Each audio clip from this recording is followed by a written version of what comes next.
Hey, what's going on, guys? Welcome to the GM. It is your guy Boulanger, man. We are in here on a Tuesday evening with nothing to talk about, so we have to get into our creative bags. And so, man, today we're going to be talking about the Baltimore Ravens and the Super Bowl and what the factors are, right? What is going to have to happen in order for the Baltimore Ravens to get over the hump, how they are going to be able to break through the wall. And in this video in particular, man, I will not be coming with any opinion. Everything I'm going to be talking about, man, is going to be fact stuff that you can absolutely put your hands on and touch, right? Things that are tangible.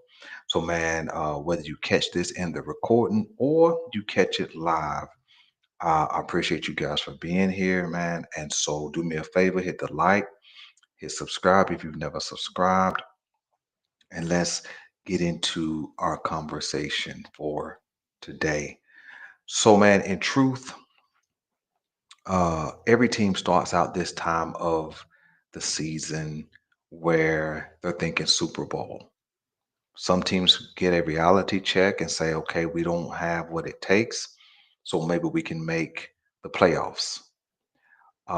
Maybe they get another reality check and say, well, maybe we can compete for the division. But wherever they are, every team right now, this time of the season, has a level of hope, hoping that whatever moves their team makes, hoping that whatever their team can put together, free agency and the draft, that it will work and help propel them to some type of championship scenario. I talk about a Super Bowl for the Baltimore Ravens a whole lot because, in truth, what else am I going to talk about? Right?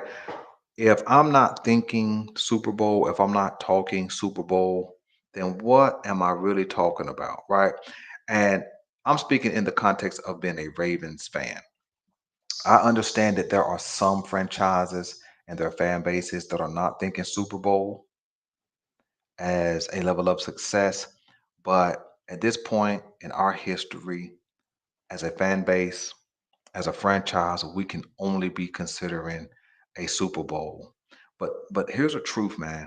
Something has caused us to keep running into the wall, right? It's something. There are some factors I think that are at play that keep preventing us from getting the trophy, that keeps preventing us from having a parade in Baltimore, that keeps preventing us from being able to claim that third Lombardi trophy. It has been, we won the chip in 2013. This is 2025. So we're talking about 13 seasons uh, where we haven't reached the pinnacle. We've had a ton of success, right? We've been in the playoffs a lot.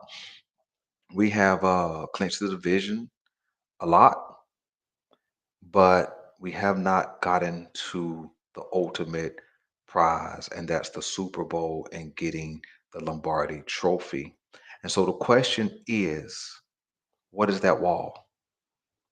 What is that wall that the Baltimore Ravens keep running into? What is preventing us from getting on the other side of victory? What's preventing us from not showing up in the playoffs? What's preventing us from not getting the job done? What's preventing us from not being our consistent sales? What do I mean by our consistent sales?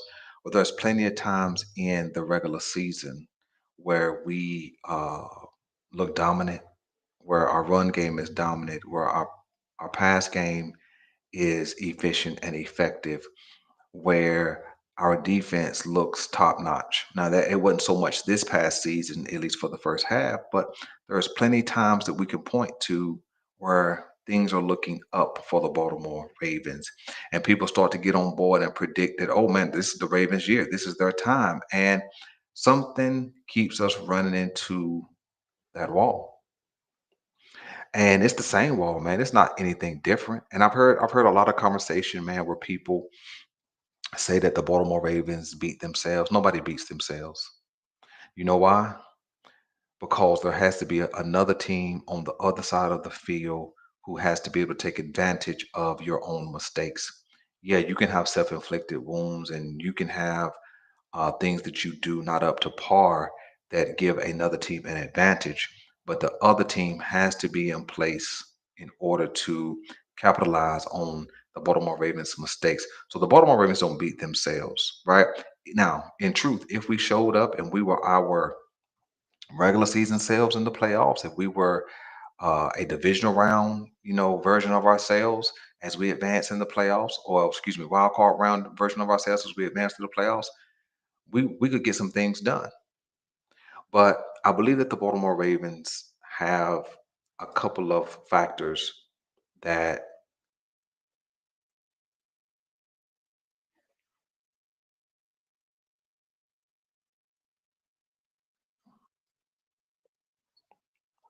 is not supposed to happen. Hold on. Let me cut this off right here. That was crazy. My the YouTube page just pops up, starts playing. So forgive me for that. But let's keep going. And so when we start considering, what's going on, right? What factors prevent us? Well, I believe there's a first factor, right? I think the first factor is the Baltimore Ravens either have a redundancy problem or they have an insanity problem. And I believe that our problem in Baltimore may be redundancy, right? We understand that many people have quoted that insanity is doing the same thing over and over and getting the same result. But that's not insanity if you're okay with the results. It's insanity if you won't change. See, doing the same thing over and over and over and getting the same results is insanity if you want something different, right? But it's redundancy if you're okay with the results. And I believe that the Baltimore Ravens, in part or whole, are okay with the results they've been getting. You see, the Baltimore Ravens as a franchise has been, kind of buttoned up, so to speak. We in Baltimore are believed to be one of the best ran franchises. In fact, there was an article that came out or some type of report where EDC was ranked the second best, or said to be the second best general manager in football. And this is not an EDC debate or a John Harbaugh debate, but we're talking about it from an organizational context. So we have been believed to do things the right way in Baltimore, and I can get down with that. I'm okay as a fan, and our franchise is looked at with a little bit of appeal and a little bit of acclaim, and we have some status in the league that speaks to our success and our efforts to become successful. I'm super super okay with that, right? But it's the redundancy that is our problem. It's the redundancy, which is the first factor of not being able to get over the hump. Well, Belanger, what are you talking about? Well, we know that we've been said to be a defensive first, run first franchise from the beginning, from the beginning, and that's kind of how we built teams, so on and so forth. And in the Lamar Jackson era, we became even a more dominant run team, and we've had some good to great defenses, things of that nature. But we've pursued things the same way, right? We've done business the same way. We approach the draft, which is where this conversation will lead to in part two. We approach the draft the same way. We approach free agency the same way. We approach player types the same way. And I think that it's been good. It's been good because we've been, in the playoffs in 18, 19, 20, 2 injury years, 21, 22, playoffs 23 and 24. And I believe we could jump on the field right now and make the playoffs right now with 11 wins with the currently constructed team. But we're not really close to a Super Bowl. You see, in Baltimore, you guys know we have a moniker that says, as long as you have Lamar, you have a chance. But a chance to do what? Is he a Super Bowl level quarterback? Yeah, I believe so. But he runs into the same wall as every other Raven, as every Ravens head coach, as the Ravens as a franchise. And I think redundancy is the problem. You see, because we've been getting good results, we just continue to proceed with things the same exact way. You see, we don't go into free agency with a level of aggression, right? We don't make trades necessarily unless a position is at a true deficit. Matter of fact, let me build on that.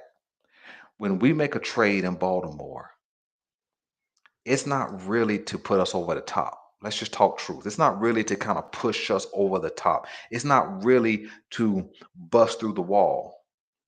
It's really to just fill a deficit.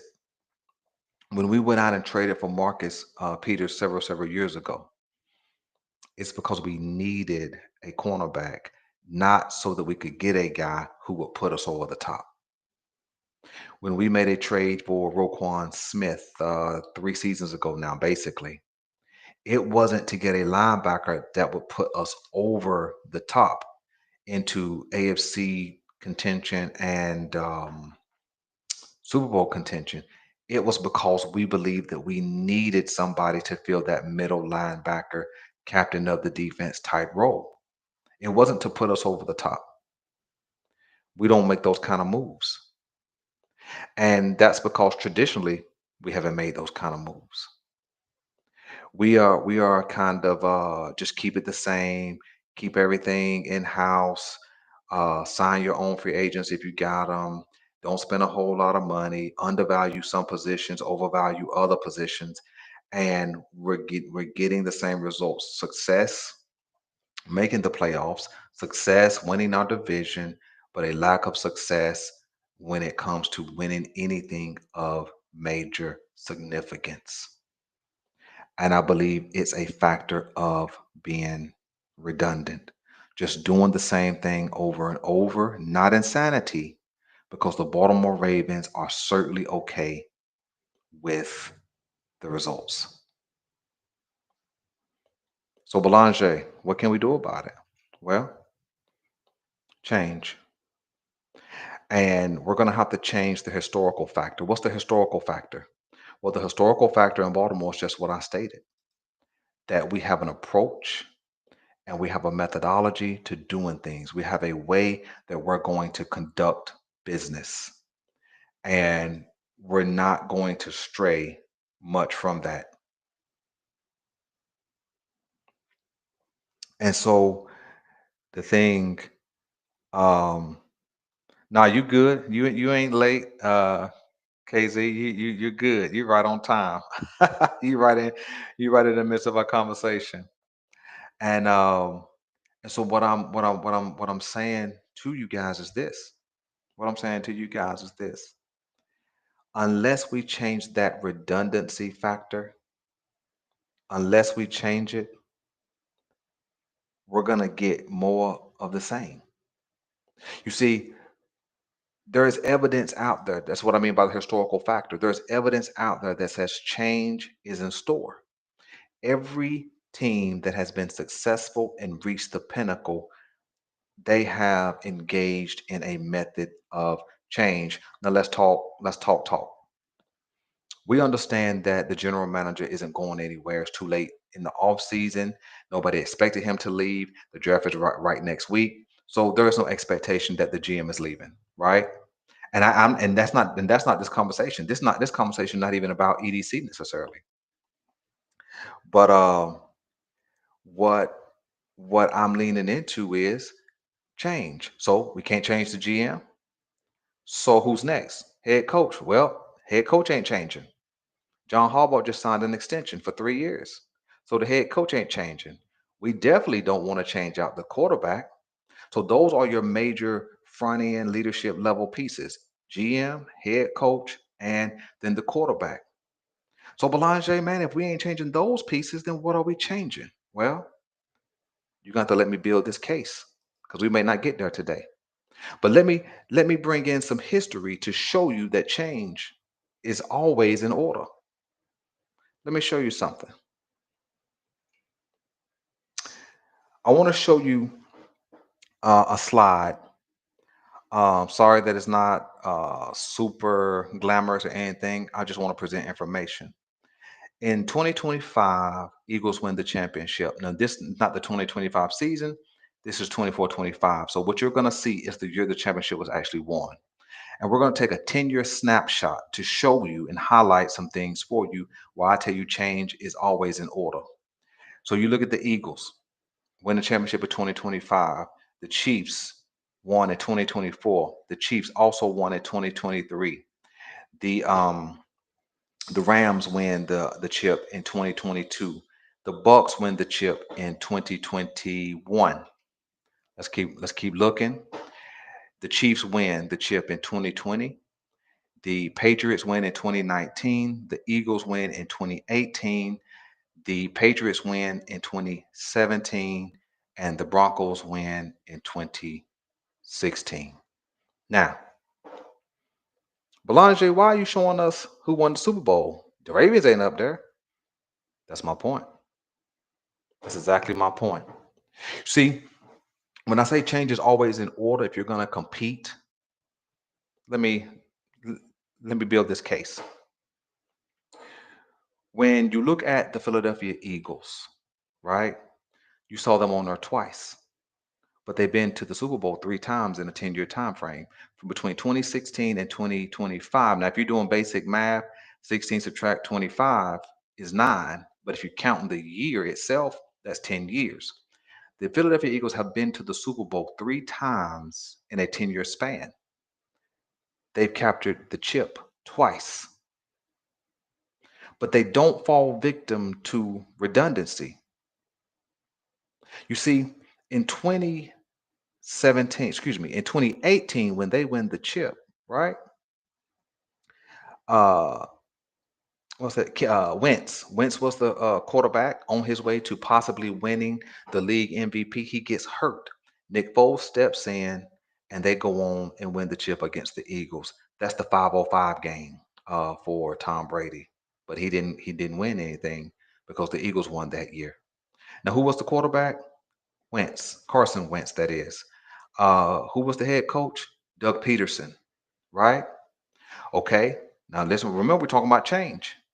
So then in 2020, what happens? The Philadelphia Eagles draft Jalen Hurts, right? Switch out the quarterback. Doug Peterson. Now, a Super Bowl typically buys you about 3 years before your fan base starts ringing the bell saying, "Hey, you got to get up out of here. You got to get up out of here." But here's the deal, okay? But they don't rest on their laurels. When Doug Peterson stopped getting it done for whatever the reason, whether the locker room fell out of love with him, whether the quarterback injury kept keeping them down, uh, yeah, coach and GM, both. I do agree. I do agree. But remember, they're already in place now, right? They're all EDC and John Harbaugh is already in place. So remember, we're going somewhere. We're always on a journey. We're always in this conversation preparing for the next conversation. And so what I'm saying to you is that, okay, so Philadelphia didn't rest on their laurels, right? And then what happens with the new quarterback and a new head coach? They end right back up in the Super Bowl. Now they lose to the Chiefs, right? But they win it in 2025. They didn't stick with Doug Peterson because he had won something. They flipped Doug Peterson because sometimes you got to get a new sound, you got to have a new feel, and you got to get some new life. Sometimes you got to have a new voice in order for your team to rally around what you guys say you're trying to do, right? Think about what I'm saying. They flipped the head coach and the quarterback, new head coach, new quarterback, visit the Super Bowl twice and capture one. Three visits to the Super Bowl in a 10-year span. But let's not stop right there. Let me pull my slide back up and let's go back. Okay. So the Chiefs, back-to-back championships, 24 and 23. Now we can always say, well, it's Patrick Mahomes and Andy Reid. Patrick Mahomes and Andy Reid. But let's take a stroll. Let's take a stroll down memory lane. You see, because they haven't changed coaches since 2013 when Andy Reid first became the Chiefs head coach, right? Think about what I'm saying. But Andy Reid was a coach replacement for Romeo Cornell, who I believe was an intern, right? When Andy Reid took over, Alex Smith became the quarterback. Now, in case you don't remember Alex Smith, number one overall pick, he wasn't no scrub. Actually, Alex Smith won the Pro Bowl 3 times. 2013, well, not won the Pro Bowl, but he was selected as a Pro Bowler in 2013, 2014, and 2017. And in fact, in 2017, he led the league in passer rating. Hear me when I land these facts. So Andy Reid and Alex Smith had success, but they drafted Patrick Mahomes in 2017. Patrick Mahomes did not start only but one game that season, which was the last game of the season. They went into the playoffs with Alex Smith. But what did they not do? They didn't rest on their laurels. They flipped out Alex Smith, replaced him with Patrick Mahomes, and they have not looked back. So even in the context of the Chiefs, before the Chiefs became this iteration of the Chiefs, right? It required what? Change. Think about what I'm telling you. It required some change. Now, catch me. I'm not telling you let's get rid of the GM. Let's get rid of John Harbaugh. And definitely we ain't getting rid of Lamar Jackson. But what I'm telling you is this: it required change for the team to become the version that you see today. You see, there was no complacency. There was no resting on your laurels. There was no just being okay making the playoffs. It was no just being okay being a successful team. No, it took some change in order to get to where they have gotten to. Think about these numbers for the first two teams I'm going to give you. Eagles, 3 visits to the Super Bowl, 2 chips in 10 years.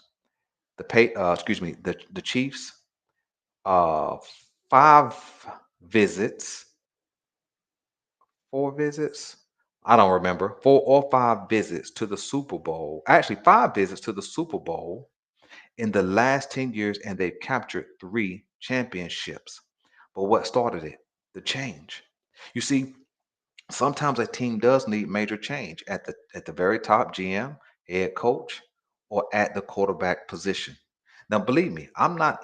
Please don't think that I'm leaning into any type of conversation about getting rid of Lamar Jackson. That's not where I'm going.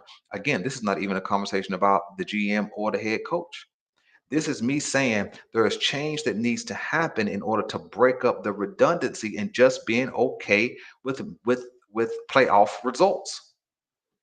Right? So let's jump down to the Rams, who won it in 2022.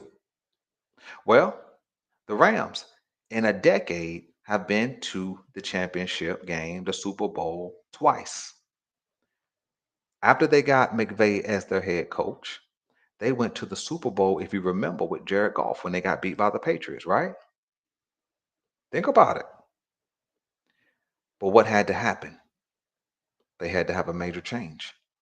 You see, Jared Goff had already proven that he could get you there. Hmm? That's right, right? Hadn't Jared Goff already proven that he could get you there? You see, he had already proven that he was good enough to lead a team to the Super Bowl. But the Rams, remember, they said F those picks. Les Snead, I believe, is the GM. And they flipped out Jared Goff for Matthew Stafford. Now, they paid a premium, but they had built a team that just needed a change, a move near the top to get them over the hump. And right on schedule, what happened in that year where they traded Jared Goff for Matthew Stafford? What did they go and do? They won the chip in 2022, as I had listed on there. But what did it take? It took breaking up the redundancy, breaking up the fact that I'm just okay with results and making a major change in order to get to where we're trying to get to. And they did it. You see, my point is valid, but we're not going to stop there. Let me jump back to see who's next on my list. 'Cause I can't remember. Was it the Bucks? Yeah, the Bucks in 2021. Well, I don't even know who the quarterback was for the Bucks in 2019 or 2020, but I do know who was the quarterback. It was Tom Brady. Tom Brady. See, remember, it takes a change near the top to create a shakeup, to give a team new life, a new sound, a new voice. When they flipped out whoever was in quarterback for Tom Brady, what did they do right on schedule? What did they do? They went and won the chip. You see, there is a change sometimes that's in order. And I think that the Baltimore Ravens are in need of one. But in case the Eagles, the Chiefs, the Rams, and the Bucks don't do it for you, let's go to 2020.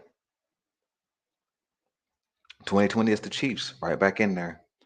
Then we got the Patriots, we got the Eagles again, we got the Patriots, and we got the Broncos. Well, we all know who the Patriots are. We all know what they were about, right? And it didn't take much change for the Patriots. They kept who they kept, had who they had. They were just a team that was pretty dominant. But when the head coach and the GM didn't change, what were the Patriots known for? Getting off of a player before his contract stopped returning not stop making a return on investment. Still change. Still change. And what I'm pointing to, I'm gonna make one more case about the Broncos. And what I'm pointing to is sometimes the Ravens don't want to get off of a contract. It's obvious they don't want to get off the head coach, and it's obvious they don't want to make a change at GM. So they're stuck in this revolving door, or maybe a carousel, or maybe a merry-go-round, or maybe a Ferris wheel. Whatever it is, you're seeing the same thing over and over and over. Remember, I didn't come here to bang on the GM, the head coach, nor the quarterback. I'm here to make a case that there is a need for change. Let's talk about the Broncos. The Denver Broncos um, had built a solid team, good wide receivers, Demarius Thomas, Eric Decker, Julius Thomas was in Jacksonville. They brought him to the Denver Broncos. But what they needed was what? They needed a head coach. See, excuse me, they needed a head coach and a quarterback. Remember, they flipped out the head coach a couple of years before Peyton Manning even arrived. And right on schedule, what did Peyton Manning do? Took them to the playoffs, broke all kind of records as a quarterback. They got banged up by the Seattle Seahawks, but then they returned and they beat the Carolina Panthers. But what did it take? It took change. See, guys, when I bring something to you, I try to bring it to you thoughtfully. See, because we see repeatedly, over and over and over, where change is happening. Hey, what's going on, Justin? Where change is happening and um, it's getting results. See, I'm not telling you. See, again, this is not about the head coach, the GM, the quarterback. It's just talking about a franchise approach. The Baltimore Ravens have been consistently keeping the crew together. When we saw the John Harbaugh announcement that he had signed an extension, some of us was in disagreement. Some of us was like, hey, they could have just waited to the end of the year. Others of us was disappointed. Myself, I wasn't surprised, but I was definitely disappointed. See, because what we've done is got caught in that cycle of redundancy, getting good results and just being okay with the good results. And we have it's always next year mentality. But we never take the plunge that pushes us over the top, whether it's a trade. We never make the big free agency signing that may push us over the top. We rarely ever make a change at the coaching positions that may fix certain position groups or add something that's beneficial. And we definitely don't change at the very top. You see, this is not a conversation about the dismissal of anybody. This is a conversation that says we need a change from the historical context. The Baltimore Ravens this season, as we enter the draft, need to break loose of that traditional approach to the draft. They do. I think that we've drafted the same way over and over and over. We say we have a best player approach mentality, but that's not always true. That's not always what we do. And we're just here. We're just here in this revolving door of whatever this is. Well, whatever this is, we're just kind of in this revolving door um, of just doing the same thing over. It's not insanity. It's not insanity. See, because insanity is when you want something to change and you keep doing it. It's redundancy. And so I think that the Baltimore Ravens need to take a different approach with the draft. And that's going to be part two. You see, because you guys, just like me, um, have seen all the mock drafts that say that the Baltimore Ravens are probably going to take an edge rusher or maybe a safety or maybe a corner, which is kind of the mode. It's kind of the mode to take a defensive player. It's kind of the historical context of things. Defense first. And am I saying take a wide receiver? No. Am I saying take a running back? No. Definitely not saying take a quarterback. No. Tight end? No. But I'm simply saying the mentality with which we approach the draft must change. You see, because GM's not going to change, head coach isn't, quarterback isn't. So we must approach, and free agency has passed us. There's some talent out there, but free agency has passed us. So the change that we can get into this year is what we do in the draft. I think that the mock drafts have been wrong.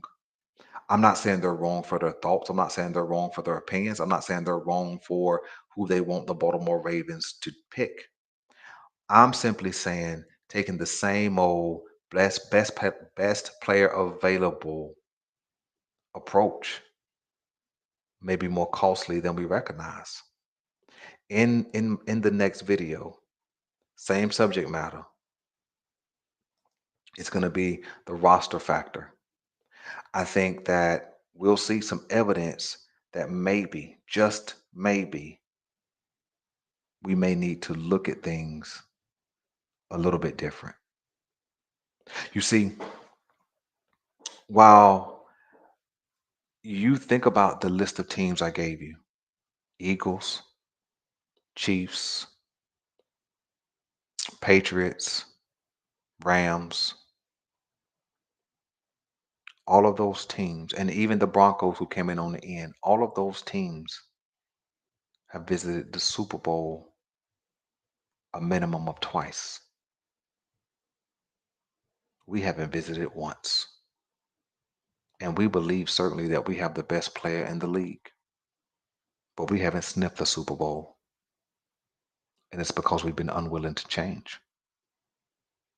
Let's go one step further. Let's add a few to the list. What about the 49ers? They've been to the Super Bowl twice, right? Think about this. They've been to the Super Bowl twice.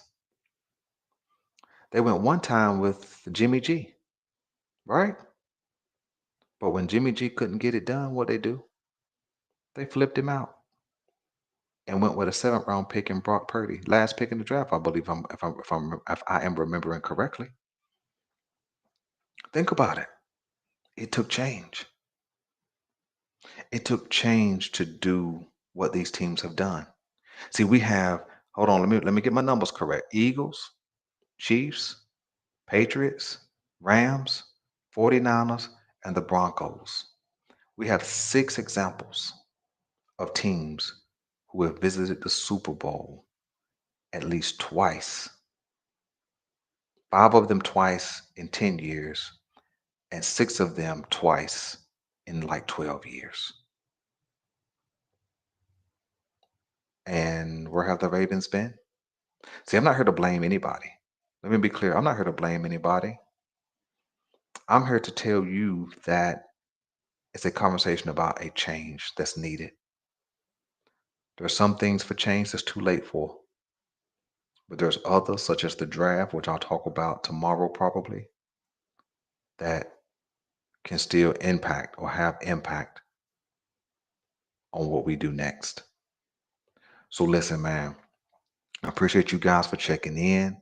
I want to present this initial information about a change that's needed because I think it has been one of the major issues that has stood in the way of the Baltimore Ravens being able to get to a championship.